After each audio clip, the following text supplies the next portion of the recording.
Hello friend, welcome to all of you on my YouTube channel.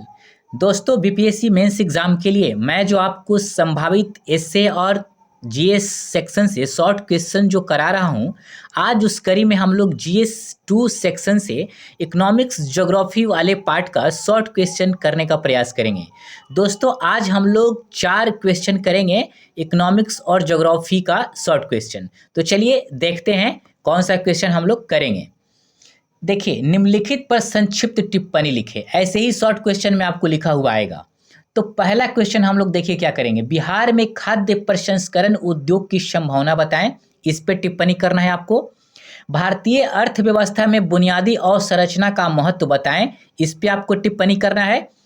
Third question, बागवानी क्षेत्र का विकास एवं महत्व, इस पे टिप्पणी करना है आपको। फोर्थ क्वेश्चन जो हम लोग करेंगे, एल नीनो एवं ला नीना, इस पे टिप्पणी करना है आपको। इन चारों क्वेश्चन को हम लोग 80 से 90 शब्दों में आंसर देखने का प्रयास करेंगे। तो चलिए देखते हैं। दोस्तों, हमारे चैनल को शेयर सब्सक्राइब जरूर करें, हमसे जुड़ जाएं, जहां पीडीएफ आपको मिल सकेगा।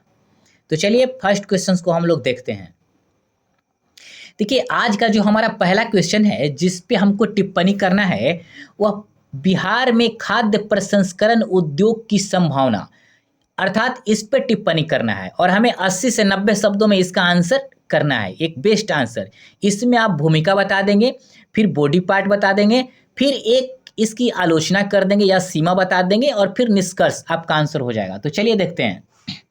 सबसे पहले आप इसका अर्थ समझ लीजिए खाद्य प्रसंस्करण का। देखिए, खाद्य प्रसंस्करण का अर्थ है प्राकृतिक खाद्य पदार्थों को सुरक्षित, स्वादिष्ट और उपयोगी बनाने की प्रक्रिया। इससे क्या होता है कि खाद्य उत्पादों की गुणवत्ता और पोषण बना रहता है और उनकी जो सेल्फ लाइफ होता है ना, वो बढ़ जाता है। शॉर्ट में आप इसको समझ गए।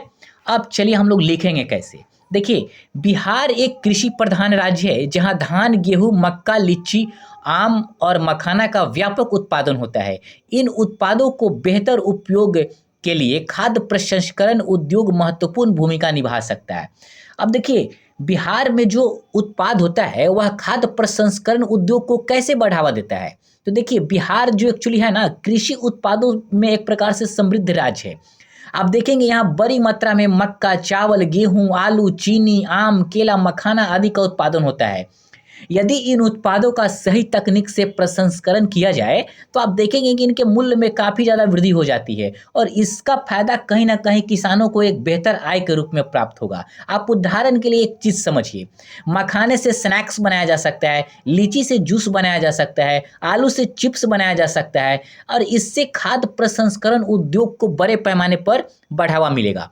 आप भूमिका काफ़ी अच्छे से समझ लिए। अब इसकी मुख्य बिंदुओं को हम लोग समझने का प्रयास करेंगे और देखेंगे कि कैसे लिखा जाएगा। तो चलिए देखते हैं। आप लिखना चालू करेंगे कि इनकी संभावनाओं को निम्न बिंदुओं के रूप में हम देख सकते हैं। अब देखिए, पहला पॉइंट आप क्या बताएंगे। बिहार में कच्चे माल की कोई कमी नहीं है।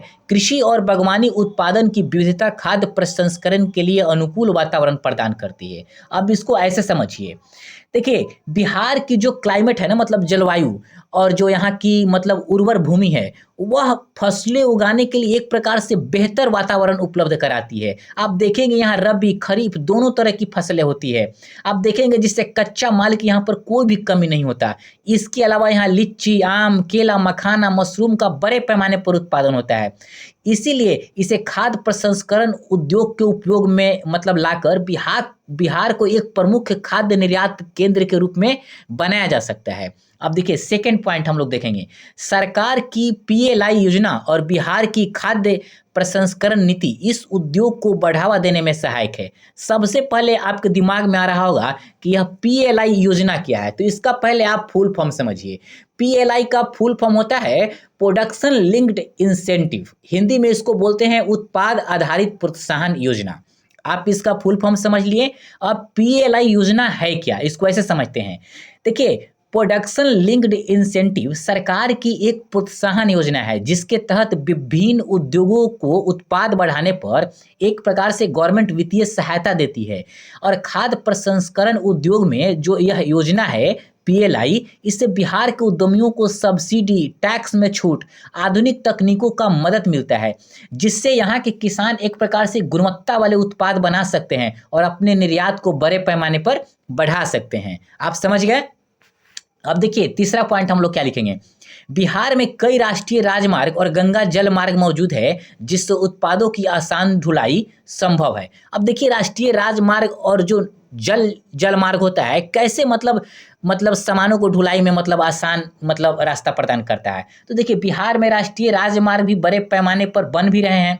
आप देखिएगा गंगा जल मार्ग की मौजूदगी भी एक प्रकार से कम लागत में सामानों को एक स्थान से दूसरे स्थानों में पहुंचाने में एक प्रकार से बहुत उपयोगी है।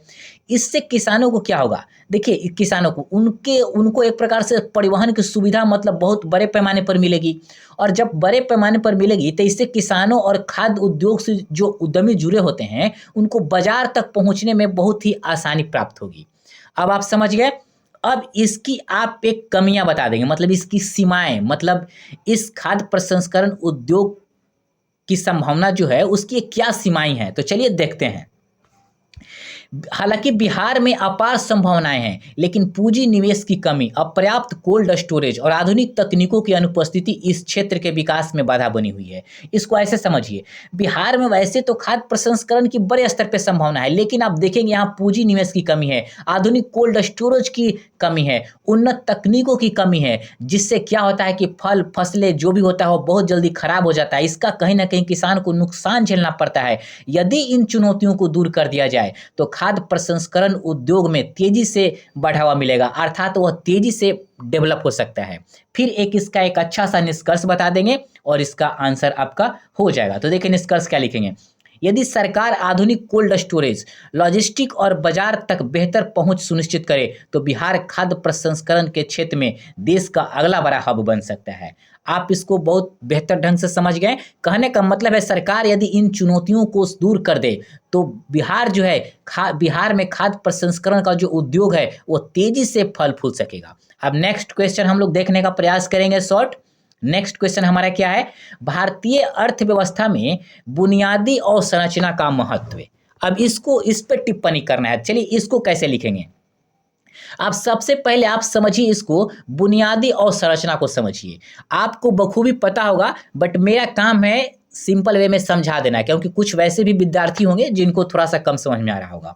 देखिए बुनियादी अवसंरचना का अर्थ उन सुविधाओं से है जो किसी देश या क्षेत्र के आर्थिक और सामाजिक विकास के लिए आवश्यक होता है। जैसे क्या, जैसे सड़कें, रेल मार्ग, बिजली, पानी की आपूर्ति, संचार व्यवस्था, शिक्षा, ये सब सेवाएं ना ये देश के विकास के एक प्रकार का नींव का काम करता है। चलिए समझ गए। अब देखिए भूमिका में क्या लिखेंगे, बुनियादी अवसंरचना किसी भी देश की आर्थिक रीढ़ होती है। अब आपके दिमाग में आ रहा होगा कि आर्थिक रीढ़ कैसे है, तो देखिए किसी भी देश में यदि अच्छा सड़क होगा, बिजली का पर्याप्त मात्रा होगा, संचार की सही व्यवस्था होगी, जल आपूर्ति सही होगा, परिवहन अच्छा होगा, तो उद्योग और व्यापार ना बहुत तेजी से डेवलप होगा, और डेवलप होगा तो इससे उत्पादन और निर्यात में काफी ज्यादा वृद्धि होगी, और जब वृद्धि होगी तो इससे रोजगार बढ़ेगा, और रोजगार जब बढ़ेगा तो लोगों का जीवन स्तर सुधरेगा।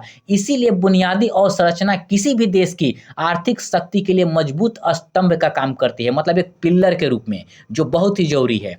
देखिए भारत जैसे तेजी से विकसित होते देशों में सड़कें, रेलवे, बंदरगाह, ऊर्जा और डिजिटल इंफ्रास्ट्रक्चर का मजबूत होना अत्यंत आवश्यक है। एक टर्म आ गया यहाँ पे, डिजिटल इंफ्रास्ट्रक्चर। इसका मतलब क्या है, चलिए इसको भी समझ लेते हैं। डिजिटल इंफ्रास्ट्रक्चर का अर्थ उन तकनीकी सुविधाओं से है जो internet, mobile network, cloud computing, data centre और साइबर सुरक्षा जैसी सेवाओं को बनाती है। कहने का अर्थ है यह आज के डिजिटल युग में शिक्षा, स्वास्थ्य, बैंकिंग, व्यापार को बड़े पैमाने पर सुगम, सरल बनाने का काम करता है। फिर आप इसकी मुख्य बिंदुओं को हम लोग देखने का प्रयास करेंगे, तो चलिए देखते हैं। इसकी महत्व को हम निम्न रूपों में देख सकते हैं। तो देखिए क्या बताएंगे आप, सड़क, रेल और बंदरगाहों के विकास से व्यापार और औद्योगिक गतिविधियों को बढ़ावा मिलता है। आप कहेंगे कैसे बढ़ावा मिलता है, तो देखिए जब सड़कें, रेलवे और बंदरगाह उन्नत होगा तब कच्चा माल और तैयार उत्पादों का ढुलाई क्या बोलते हैं सस्ता और काफी तेज हो जाएगा। इससे क्या होगा, समय समय पर कच्चा माल मतलब सही तरीके से उसको मिल पाएगा, और इससे उत्पाद बाजार में बहुत आसानी से पहुंच जाएगा। तो इसका परिणाम होगा कि इससे व्यापार और औद्योगिकीकरण को बड़े पैमाने पर बढ़ावा मिलेगा। सेकेंड पॉइंट आते हैं, बिजली और नवीकरणीय ऊर्जा सेक्टर में निवेश आत्मनिर्भर भारत अभियान को गति देता है। देखिए इसको समझिए। देखिए स्वच्छ और सस्ती ऊर्जा से क्या फायदा होता है, जो उद्योग लगेगा उसका उत्पादन लागत घटेगा, जिससे वो अधिक प्रतिस्पर्धी बनेंगे। आज ग्लोबलाइजेशन के दुनिया में कहते हैं ना कि कीमत घटाओ और क्वालिटी बढ़ाओ, तभी आप मतलब प्रतिस्पर्धा में टिक सकेंगे। तो सौर और पवन ऊर्जा में निवेश से देश की ऊर्जा सुरक्षा बढ़ेगी। यह आयातित ईंधन पर निर्भरता को कम करेगा। जो आज हम लोग तेल की निर्यात पे मतलब बहुत ज़्यादा मतलब वो आयात पे मतलब हम लोग वो मतलब टिके हुए हैं, यदि वहाँ कीमत बढ़ जाती है डॉलर में तो हमारे यहाँ भी काफ़ी महंगा हो जाता है। तो जो हम इतने बड़े पैमाने पर आयात करते हैं वो घट जाएगी, जिससे भारत आत्मनिर्भर बनने की ओर तेजी से बढ़ेगा। थर्ड पॉइंट, डिजिटल इंडिया पहल से ग्रामीण क्षेत्रों में इंटरनेट और डिजिटल बैंकिंग की सुविधा बढ़ी है। अब देखिए यहाँ एक टर्म है डिजिटल इंडिया और एक टर्म नहीं डिजिटल बैंक। देखिए डिजिटल इंडिया क्या है ना, सरकार की एक पहल है जिसका उद्देश्य देश भर में आप देखेंगे डिजिटल सेवाओं को बढ़ावा देना है। इससे गाँवों में इंटरनेट पहुँच को बढ़ावा देना है, जिससे डिजिटल बैंकिंग, ऑनलाइन शिक्षा, टेलीमेडिसिन जैसे सेवाएं ग्रामीण लोगों के लिए आसान हो जाए, सुलभ हो जाए, जिससे वो इसका फायदा लें। फिर इसकी एक सीमाएं बता देंगे कि मतलब क्या सीमाएं हैं इसकी। तो चलिए देखते हैं। हालांकि भारत में अवसंरचना पर भारी निवेश किया जा रहा है, लेकिन भ्रष्टाचार, भूमि अधिग्रहण की समस्याएं और पर्यावरण मुद्दे विकास की गति को काफी धीमा कर रहे हैं। अब देखिए भ्रष्टाचार से परियोजनाओं में क्या होता है, देरी होता है। भूमि अधिग्रहण की जटिल प्रक्रियाओं के कारण क्या होता है, औद्योगिक परियोजनाएं लटक जाती है और पर्यावरणीय चिंताओं के चलते कई योजनाओं को रोक दिया जाता है। ये सभी कारक यदि मिल जाता है तो देश की जो आर्थिक व्यवस्था है ना वो कहीं ना कहीं धीमा हो जाता है। फिर आप इसका एक शॉर्ट सा अच्छा निष्कर्ष, उसके बाद आपका आंसर पूरा। तो चलिए निष्कर्ष देखते हैं। निष्कर्षतः आप यहाँ लिख लेंगे निष्कर्षतः यदि भारत टिकाऊ और आधुनिक अवसंरचना विकसित करता है तो वैश्विक स्तर पर इसकी प्रतिस्पर्धात्मक और रोजगार के अवसरों में उल्लेखनीय वृद्धि होगी।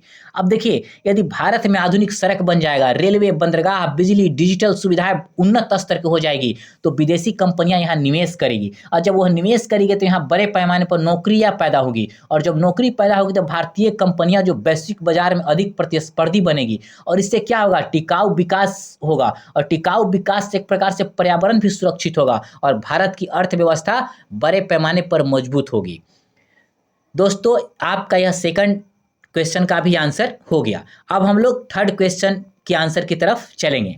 थर्ड क्वेश्चन जो हमारा है इसको देखने का प्रयास करते हैं। बागवानी क्षेत्र का विकास एवं महत्व। अब देखिए इस पे आपको टिप्पणी करने के लिए आएगा, तो आप क्या मतलब कैसे लिखेंगे आप। देखिए बागवानी को पहले हम लोग समझ लेते हैं, पहले इसको भूमिका को देख लेते हैं फिर समझेंगे। बागवानी कृषि क्षेत्र का एक महत्वपूर्ण हिस्सा है जिससे फल, सब्जियां, मसाले और फूलों का उत्पादन शामिल है। भारत में इसे ग्रामीण अर्थव्यवस्था का आधार माना जाता है। देखिए बागवानी कृषि का एक वैसा तकनीक है जिसमें फल, सब्जियां, फूल, मसाले, औषधीय पौधे की खेती की जाती है। यह कृषि का एक बहुत ही महत्वपूर्ण हिस्सा हो जाता है। आप देखेंगे यह कम समय में ही अधिक उत्पादन और बेहतर मुनाफा देता है। इसके तहत लीची, आम, केला, टमाटर मतलब बहुत सारे पौधे मतलब खेती की जाती है, जिससे किसानों को क्या होता है, इनकम बढ़ता है और बाजार में एक प्रकार से ताज़ा उत्पाद मिलता है, जिससे आम लोगों को भी फायदा होता है। अब देखिए एक टर्म यहाँ आ जाता है कि भारतीय ग्रामीण अर्थव्यवस्था का आधार माना जाता है। तो यह ग्रामीण अर्थव्यवस्था का आधार क्यों माना जाता है, क्योंकि भारत में बड़ी संख्या में किसान अपनी आजीविका के लिए बागवानी पर निर्भर है। बागवानी फसलें जल्दी तैयार होती है, इससे किसानों को नियमित रेगुलर आय होता है, और रेगुलर आय होता है तो इससे क्या होगा, उससे ग्रामीण अर्थव्यवस्था एक प्रकार से बहुत ही मजबूत बनेगी। इसीलिए इसको ग्रामीण अर्थव्यवस्था का आधार माना जाता है। अब हम लोग इसके महत्वपूर्ण बिंदुओं को देखने का प्रयास करेंगे। तो चलिए देखते हैं। इसके महत्व एवं विकास को निम्न रूपों में देख सकते हैं। अब देखिए क्या बताएंगे आप।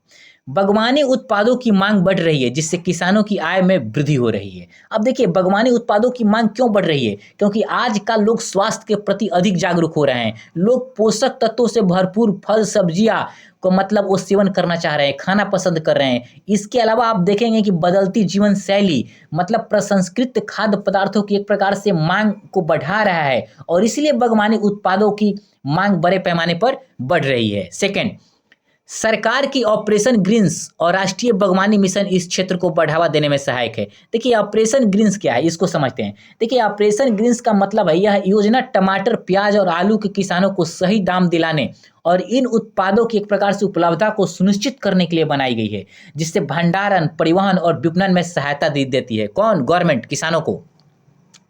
और राष्ट्रीय बागवानी मिशन, अब देखिए राष्ट्रीय यह मिशन एक प्रकार से किसानों को क्या करती है, आधुनिक तकनीकों, पौधों की उन्नत किस्मों, आप देखिएगा सिंचाई सुविधाओं और प्रसंस्करण इकाई जो स्थापना किसान करते हैं उनमें उनको हेल्प करता है, जिससे बागवानी क्षेत्र का तेजी से डेवलप होता है। अब आप इसको समझ गए। अब नेक्स्ट पॉइंट, बिहार में लीची, आम, केला और मखाना उत्पादन में वृद्धि हुई है, जो खाद्य प्रसंस्करण और निर्यात की संभावनाएं को बढ़ाता है। अब देखिए कैसे मतलब बढ़ाएगा, जब इनका बड़े पैमाने पर उत्पादन होगा और खाद्य प्रसंस्करण उद्योग मतलब बड़े पैमाने पर स्थापित होगी तो इससे निर्यात की संभावना बढ़ेगी। अब फिर नेक्स्ट पॉइंट, बागवानी उद्योग महिला को स्वरोजगार और आर्थिक स्वतंत्रता प्रदान कर सकता है, जिससे ग्रामीण क्षेत्रों में सामाजिक आर्थिक विकास होगा। अब देखिए इसको ऐसे समझिए, बागवानी के कार्य जैसे क्या होता है, नर्सरी प्रबंधन, फूलों की खेती, मशरूम उत्पादन, औषधीय पौधों की खेती, इसको क्या ना आप कम पैसे में भी शुरू कर सकते हैं और महिलाएं इन व्यापारों को एक प्रकार से बहुत आसानी से कर सकती है, तो उनको एक स्वरोजगार मिल जाएगा और वह खुद भी एक अपना चाहेगा तो व्यवसाय कर सकती है। इससे महिलाओं को आत्मनिर्भर बनने और अपने परिवार की आय बढ़ाने का एक प्रकार से अवसर मिलेगा और कहीं ना कहीं इससे महिलाएं सशक्तिकरण होकर देश के विकास में भी अपना अहम रोल अदा करेगी।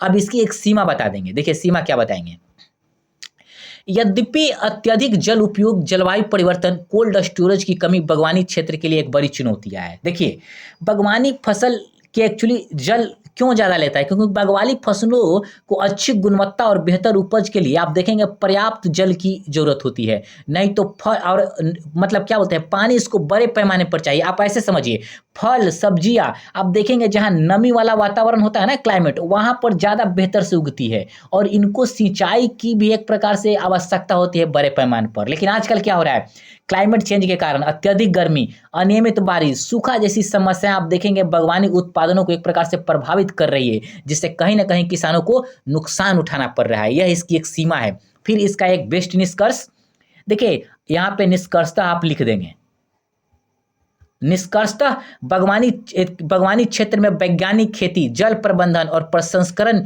इकाइयों की स्थापना से किसानों की आय दोगुनी करने के लक्ष्य को पूरा किया जा सकता है।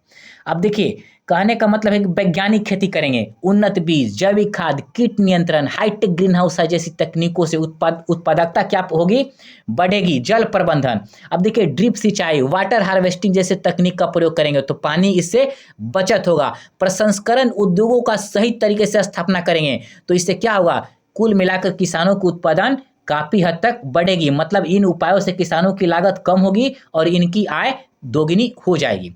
अब हम लोग फोर्थ क्वेश्चन को देखने का प्रयास करेंगे। चलिए देखते हैं फोर्थ क्वेश्चन। अब देखिए फोर्थ क्वेश्चन जो हमारा है, जिस पर टिप्पणी करना है एल नीनो एवं ला नीना, इस पर टिप्पणी करना है। तो देखिए सबसे पहले हम लोग समझेंगे एल नीनो और ला नीना क्या है, शॉर्ट में समझेंगे, ज़्यादा नहीं, ज़्यादा समझेंगे हम लोग पीटी में। देखिए एल नीनो और ला नीना ना प्रशांत महासागर में होने वाली एक प्रकार से प्राकृतिक घटनाएं हैं जो पूरी दुनिया के मौसम को प्रभावित करती है। अब देखिए एल नीनो क्या है, देखिए जब प्रशांत महासागर में पानी सामान्य से ज़्यादा गर्म हो जाता है तो इसे एल नीनो कहते हैं। अब देखिए ला नीना क्या है, जब प्रशांत महासागर का पानी सामान्य से ज़्यादा ठंडा हो जाता है तो इसे ला नीना कहा जाता है। हमने शॉर्ट में इसे समझा दिया आपको, इतना ही मेंस के लिए काफ़ी है, बाकी पीटी के लिए रहने दीजिए। देखिए भूमिका कैसे लिखेंगे, एल नीनो और ला नीना प्रशांत महासागर में तापमान परिवर्तन से जुड़ी जलवायु घटनाएं हैं जो वैश्विक मौसम चक्र को काफ़ी हद तक प्रभावित करती हैं। अब देखिए एल नीनो और ला नीना तो हम लोग समझ गए, अब यह वैश्विक मौसम चक्र को कैसे प्रभावित करता है। तो देखिए एल नीनो से क्या होता है ना कि पूरी दुनिया में सूखा, कम बारिश और गर्मी की स्थिति पैदा होता है, जिससे कई इलाकों में बाढ़ भी आ सकती है, कई इलाकों में सूखा भी पड़ सकता है। जबकि ला नीना से वैश्विक मौसम कैसे प्रभावित होता है, आप देखेंगे यह सामान्य से ज़्यादा ठंडी, ज़्यादा बारिश वाली स्थिति लाता है, इससे कहीं कहीं बाढ़, कहीं कहीं ठंड बढ़ जाती है, तो इससे वैश्विक जो मौसम है वो काफ़ी हद तक प्रभावित होती है। अब इसकी मुख्य बिंदुओं को हम लोग समझेंगे जब टिप्पणी करने के लिए बोला है, तो चलिए देखते हैं। इसके प्रभाव एवं महत्व को निम्न संदर्भों में समझ सकते हैं। अब देखिए कैसे, अब देखिए एल नीनो, समुद्री जल के गर्म होने से भारतीय मानसून कमजोर हो जाता है, जिससे सूखा पड़ने की संभावना बढ़ जाती है। अब देखिए ये क्यों होता है, एल नीनो तब होता है जब प्रशांत महासागर में पानी का तापमान सामान्य से ज़्यादा बढ़ जाता है, ये हमने आपको बता ही दिया था। इससे क्या होता है कि हवा के दबाव में बदलाव आता है और भारत में जो मानसूनी हवा आती है उसकी ताकत कमजोर हो जाती है। अब इसका नतीजा क्या होगा कि भारत में बारिश कम होगा। मानसूनी हवाओं की जब ताकत कमजोर पड़ जाएगी तो आप खुद समझ सकते हैं कि भारत में बारिश कम होगा, सूखा पड़ सकता है, फसलों को नुकसान उठाना पड़ सकता है। थर्ड मतलब नेक्स्ट पॉइंट, ला नीना। समुद्री जल के ठंडा होने से भारत में अच्छी वर्षा होती है जिससे कृषि उत्पादों को लाभ होता है। अब इसको ऐसे समझिए, ला नीना के दौरान प्रशांत महासागर का पानी क्या होता है, सामान्य से ज़्यादा ठंडा हो जाता है। इससे मानसूनी हवाएं और मजबूत हो जाती है जिससे भारत में अच्छी बारिश होती है और उत्पादन भी ज़्यादा हो जाता है। लेकिन कभी कभी क्या होता है, कभी कभी ज़्यादा मतलब बारिश हो जाएगा तो फसलें, कहने का मतलब है कि फायदा देने की जगह पे नुकसान भी हो सकता है, लेकिन अधिकतर इसका मतलब फायदा ही होता है। अब एक तत्काल का एक एग्जाम्पल आप दे देंगे कि हाल ही में 2023 में एल नीनो के प्रभाव से भारत में कम मानसून कमजोर पड़ा जिससे कई राज्यों में सूखे जैसी स्थिति बनी। एक आप उदाहरण दे दिए। अब देखिए नेक्स्ट इसका जो बिंदु हम लोग समझने का प्रयास करेंगे, मत्स्य और समुद्री व्यापार पर प्रभाव इसका कैसे पड़ता है, तो इसको ऐसे समझिए। एल नीनो और ला नीना समुद्री पारिस्थितिकी को प्रभावित करते हैं जिससे मछली उत्पादन और तटीय अर्थव्यवस्था पर प्रभाव पड़ता है। कैसे, अब देखिए एल नीनो समुद्री जल में क्या करता है ना, जब समुद्री एल नीनो में क्या होता है, समुद्री जल गर्म हो जाता है और गर्म होने से क्या होता है, मछलियां गहरे पानी में चली जाती है जिससे मछली पकड़ने का व्यापार प्रभावित हो जाता है, समुद्री तूफान की गतिविधियां बढ़ जाती है। और ला नीना में क्या होता है, देखिए ला नीना में क्या होता है कि समुद्र का जल ज़्यादा ठंडा हो जाता है तो मछलियों की संख्या बढ़ जाती है जिससे मत्स्य उद्योग को क्या होगा, जब मछली बढ़ेगा तो फायदा होता है। लेकिन कहीं कहीं क्या होता है, बहुत ज़्यादा बारिश से नुकसान भी झेलना पड़ सकता है। जब इतना बताएंगे तो एक इसकी आप सीमा बता देंगे और निष्कर्ष। तो चलिए सीमा देखते हैं। आप बताएंगे यद्यपि मौसम वैज्ञानिकों के अनुसार जलवायु परिवर्तन के कारण इन घटनाओं की आवृत्ति और प्रभाव बढ़ रहे हैं जिससे कृषि और जल संसाधन प्रभावित हो रहे हैं। अब देखिए क्लाइमेट चेंज के कारण धरती का तापमान लगातार बढ़ रहा है जिससे महासागरों का तापमान भी बदल रहा है। इससे एल नीनो और ला नीना की घटनाएं क्या हो रहा है, पहले की तुलना में ज़्यादा बार हो रही है और इनके प्रभाव भी ज़्यादा देखने को मिल रहा है। यह इसकी एक सीमा है। अब फिर निष्कर्ष बता देंगे। अच्छा दोस्तों, हर जगह निष्कर्ष टाइपिंग में छूट गया है, आप लिख लीजिएगा। निष्कर्षतः लिख के तब लिखिएगा। देखिए निष्कर्षतः, आप निष्कर्षतः लिख के, हर जगह ये छूट गया है टाइपिंग में, आप सुधार लेंगे। निष्कर्षतः अगर भारत जलवायु अनुकूलन कृषि तकनीकों और जल संरक्षण उपायों को अपनाए तो एल नीनो और ला नीना के प्रभावों से बचा जा सकता है। अब देखिए कैसे, सूखा सहन करने वाली फसलों को खेती किया जाए, वर्षा जल संचयन मतलब रेन वाटर हार्वेस्टिंग को बढ़ाया दिया जाए, मौसम आधारित खेती और आधुनिक सिंचाई को बढ़ावा दिया जाए। अगर ये उपाय अपनाया जाए तो भारत एल नीनो और ला नीना के प्रभावों को कम कर सकता है और कृषि उत्पादन बनाए रख सकता है, अर्थात इसके प्रभावों से बचा जा सकता है। दोस्तों हमने 4 ज्योग्राफी और इकोनॉमिक्स के क्वेश्चंस को काफ़ी अच्छे से कराने का प्रयास किया। आप इसे काफ़ी अच्छा से समझेंगे और देखेंगे। दोस्तों मेरे चैनल को सब्सक्राइब जरूर करिए। नेक्स्ट कल मैं वीडियो लेकर आऊँगा, सुबह दोपहर शाम में भी। तब तक के लिए आप लोग को बहुत बहुत धन्यवाद।